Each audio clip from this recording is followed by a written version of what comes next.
trust you're doing well as always. So today we are working on my good mate Corey's car. You may remember Corey from moments such as this. So about 12 months ago, we did a video on this car. It was called a mods and maintenance video where we went through and did some upgrades to this thing as well as fixing a few issues on it. I'll drop the link to that video in the description below. If you haven't seen it, make sure you check that video out. And today we're going to be doing a little bit more work to this thing. So what we've actually got today is we have got an intercooler kit, a stage 2 intercooler kit and piping kit from Antz Performance, same company as we got the airbox from. Highly recommend those guys, really good products, and I'll also drop a link to their website below, so yeah, make sure you check those guys out also. So yeah, we're going to be fitting an intercooler as well as fixing an oil leak, so I'll give you a look-see what we're going to be doing in that regard. So yeah, basically Corey's been complaining that this thing's been dropping a little bit of oil. So when he came down, I had a look at this thing first thing this morning, and the front of the engine and underneath was quite wet with oil. So I went down to the car wash, degreased everything, gave it a good pressure wash, and as I suspected, it's the front crank seal, so the seal behind the harmonic balancer and the front of the timing cover.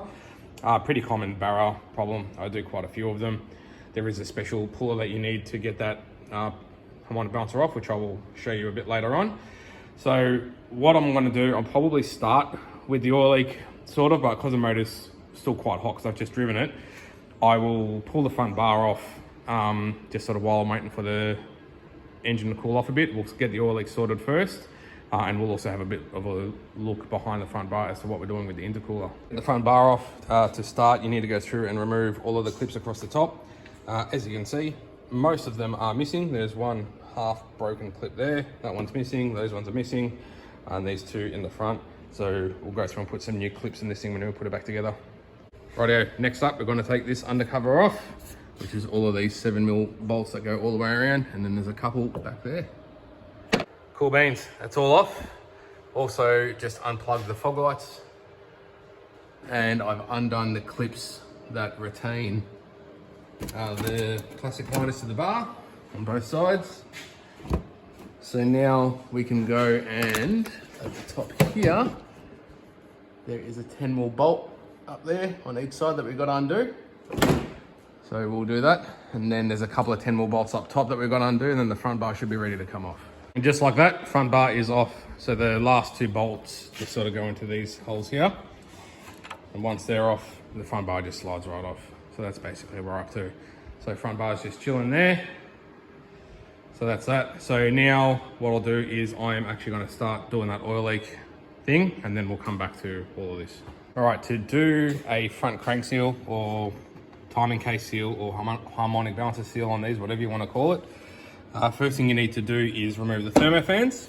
So there's just this one plug here, which just plugs into there. So you just pull that out. And then there's two 10mm bolts. There's one down in there and one there.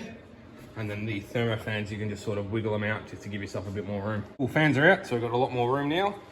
So now we've got to take off the belt. So that's the tensioner for the belt there. So you can just put a ratchet sort of straight in there like that. And then as you pull that, you can sort of like manipulate, hang on, do it the right way might help, like that. You get the slack on the belt so you can get the belt off. So I'll flick that off now. Alrighty, so now we've got to undo the crank bolt in the middle of the harmonic balancer there. It's a 21mm. So I've got my trusty Milwaukee 3A gun. So 9 times out of 10, this can undo it, providing they haven't been changed before. So I'll give it a go. Beautiful, just like that. There's actually two ways that these things can leak. As you can see, there is oil coming out the center of the thread of the crank there where the bolt came out, because the bolt does go into where there's oil. So you do need to put a little bit of sealant on the thread. This actually does have a bit of sealant schmoozed onto the front of the crank there, but just sort of in one corner, which isn't very good. But then there's also the seal. So to get these harmonic balancers off, there is a special tool that I will show you now. But yeah, so this is an FG Falcon harmonic balancer puller tool. So these sort of little legs that kick off it there, just sort of lock down into the slots behind the balancer there, and then you wind in this center bolt, and that just sort of pulls the balancer off.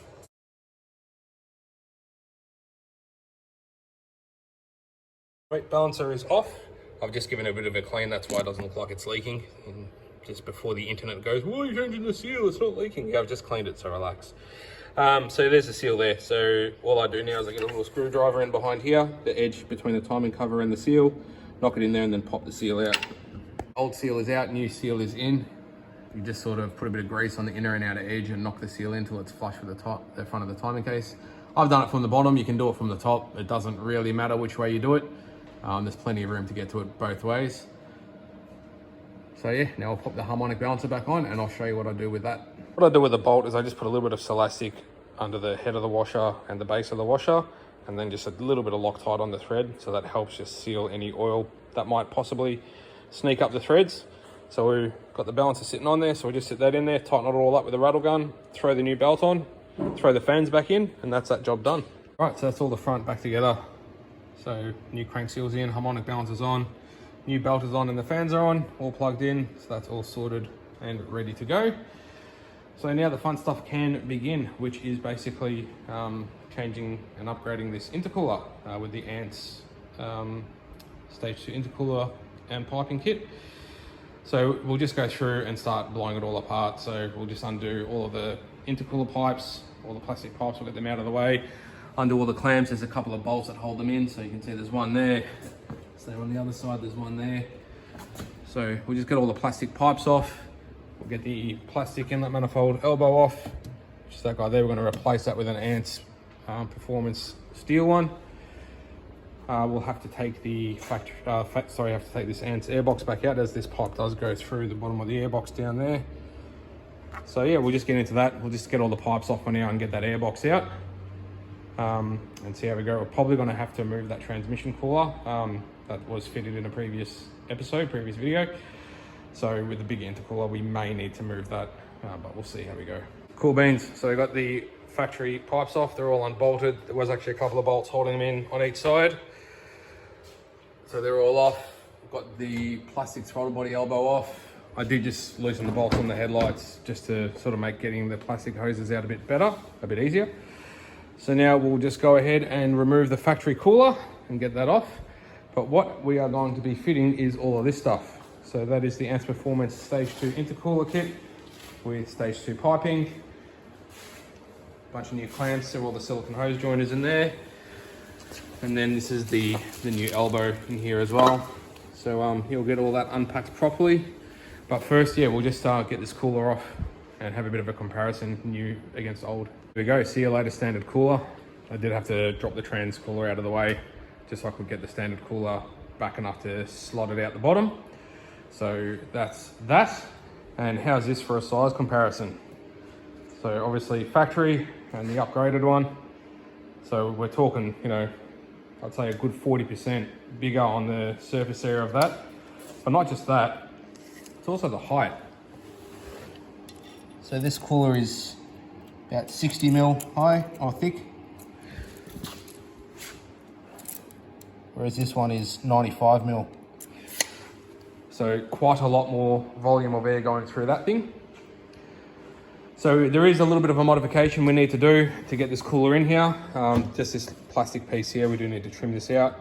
So cut it there and there where I've marked it, as that does get in the way. So we'll go through and get that done. Alrighty, so I've got that center bit out of the way. Just a bit of plastic there. So we do need to do a little bit of a trim on that bottom edge. Just take a couple of mil off on the sides there to make room for the cooler, just sort of where I put those little black dots. So we'll lift the car up and do that from underneath, I think. Give that a bit of a cut back, and then we're ready to fit the new cooler. Beautiful. Cooler is in, all lined up quite easily. So yeah, looking good. Got no idea what I'm gonna do with that transmission cooler, but well, that's a problem for Ron. Rightio, so now we'll start laying in some piping. Righties, so we've jumped ahead a fair bit and basically got everything sort of sorted short of putting the front bar back on. So all the piping and everything's on, hoses are on, hose clamps are all tight, throttle body elbow is on, pipes are in,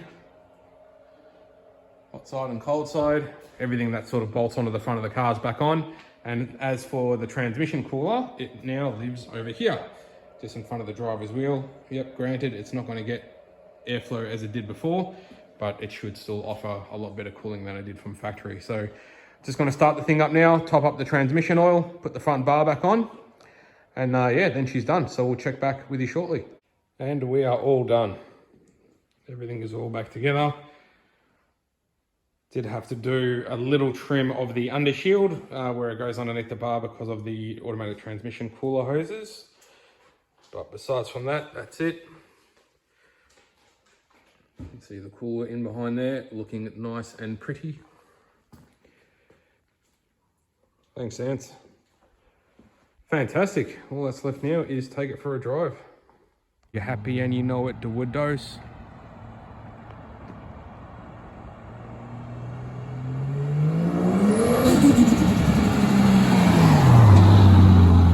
And there you have it, guys. Another job done. Corey is really happy with how it turned out. The car does drive a little bit better. You can actually feel a little bit of a difference, even though, you know, it's still running the same boost and all of that. It does feel a bit peppier when you accelerate, and, you know, it just sort of pulls up hills and stuff a bit better. Similar sort of result to when I did the intercooler upgrade on Des. Yeah, sort of like similar characteristics. Well, as always, guys, thanks always for watching. If you like what you see, please remember to like and subscribe, and we will catch you shortly in the next video. Take it easy.